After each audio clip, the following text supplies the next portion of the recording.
Hi everyone, this is Ray Moses for Swirlydoos Kit Club, and today I'm going to be sharing with you my second part of my Gatefold mini album.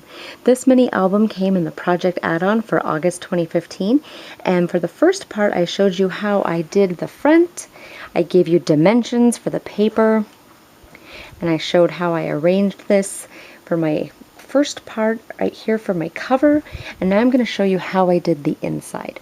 And for this video, I thought I would share with you some tips for making this kind of flat because it does have to close because it's a gatefold album.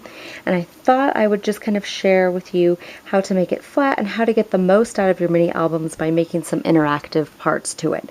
So if you're a veteran of making mini albums, you may not find any tips that you can take. You probably already know them all. But if you're kind of new to mini albums, or if you just want to take a look and see what I think about them, then this video might be helpful for you.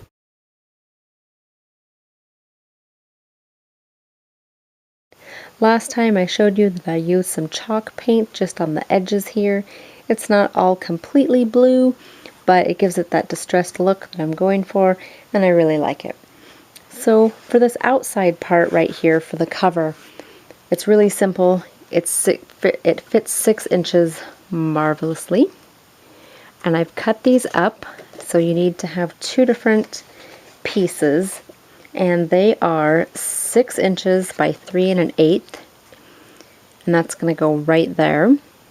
I have inked this with Hickory Smoke Distress ink, and I've also used a distresser around the edges. So this part is the 6 by 3 1/8, and I just continued the piece of paper. Let me make sure I've got the right part. Yep, that's how it goes. And this part is also 6 inches by 1 3/4. So I will glue that down, and I've got the matching parts right here. Okay, so for the middle part, which is my first page, I'm going to use this piece of paper, and I've cut it down. I've cut 1/4 of an inch off both sides, so it's 5 3/4 by 5 3/4. And so I need to glue these down. I'll show you how to glue down this big one. I can do the rest off camera. I like to use zip dry. I know some people like to use score tape. I don't really like to. I like to have the give that you get with zip dry.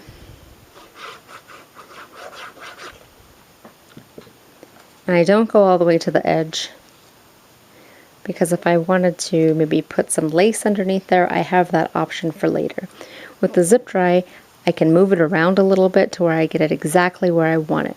If I use score tape, I have to do it perfect the first time because it's really hard to lift up score tape. So I just smooth this out, and that part's just really so simple. So I've done this with all of my pages, and you can see some of that craft is sticking out just a little tiny bit, but I still like the way that it looks. And when you're doing mini albums, there's not a lot of rules, but I like to match my papers when I have these pages. You don't have to do that, it's just something that I like to do.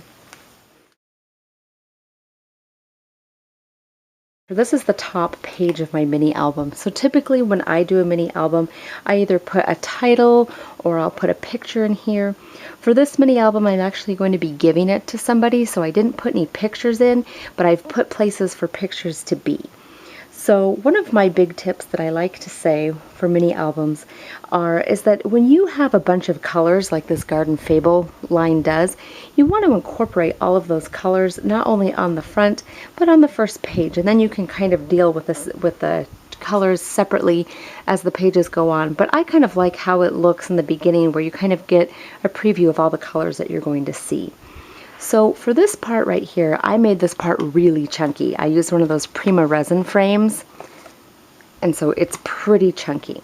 And I used a bunch of stuff from my stash. Like I said in the first video, Chrissy makes great project add-on kits, and they're a really great starting point. But if you really want to make your work shine, pull out all of your special things. Pull out things like this, like a resin frame, like these little pearls, and just make it very intricate. The more intricate it is, the more personal it is, and it looks better.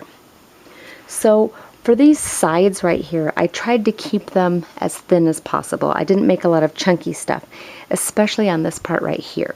This is just a memory box die that I cut out, and then I used some of these that are also from the Garden Fable line, which are not in the kit. So I used this resin frame, and I used some of the chalk ink in Blossom Bud, and that's also from Prima. And then I just kind of pulled out an older Prima vine and then added some of the Garden Fable flowers. And what else did I do? Oh, and this is a pretty fairy from Angelica's Etsy shop. And so I just thought that that captured exactly what I wanted to do for this album.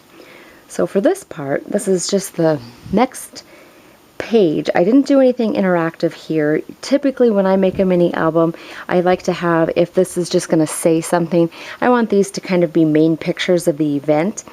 And what I did was, is I left some of this, and I used glue dots, not actual glue, so I could just lift these up and put the picture on.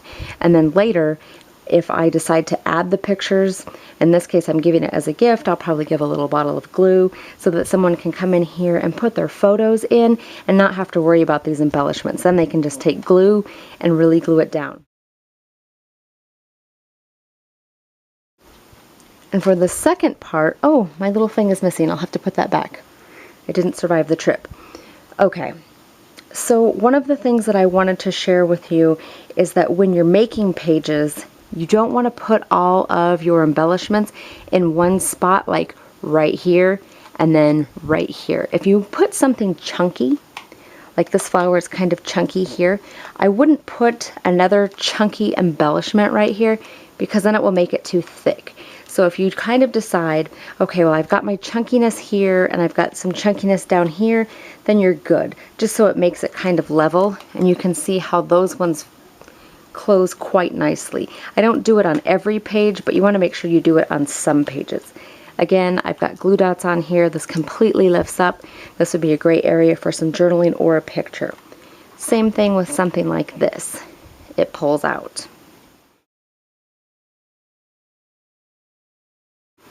For this part, this is the interactive part that I think is really cool, is that what you can do is you can take a piece of paper, fold it over, and then use score tape in here. Not regular glue, but actual score tape, like this stuff right here. And so you make a pocket. So I actually used a punch right there just to give it some extra dimension. And then I have note cards. If you don't have note cards, you don't need to go out and buy them. You can go ahead and use some of the paper from the album, or even cardstock works. And so you can put those in, you can put photos on those, you can do journaling, whatever. And for this page, I've got room for lots of photos. So what I've done is I've cut these squares and I've used washi tape, and here's how I did that.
And for my last spread here, I've got more interactive stuff, and I have this ripped piece of paper, and I've got this ribbon right here, and I'll show you how I did that in just a second. And then what I have also done is I've used some tags, and these ones actually came in the kit, and I used some of this fancy twine that I just wrapped up with a pencil, and those can go in there, and you can add more if you need to, depending on how many pictures you have, or if you want some more journaling. And that goes in there like that, and it looks pretty.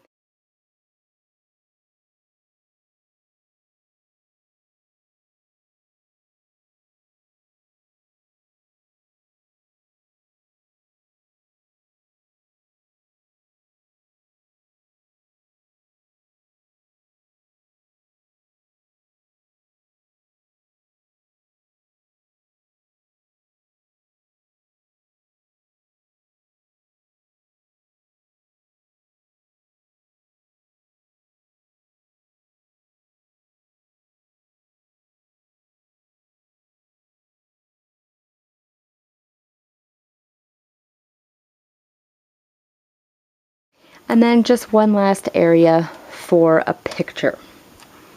So this is the album complete, ready to give as a gift so someone can put in their journaling and their photos. I hope you enjoyed the video. Thanks for watching. Be sure to go to swirlydoos.com if you're not already a subscriber, and like us on Facebook. Go ahead and check out our forums online. We have a fabulous community with lots of fun, and we love to share all of our projects. If you make a project using one of the kits, be sure to show us on the forums and put it in the Facebook gallery. Thanks for watching.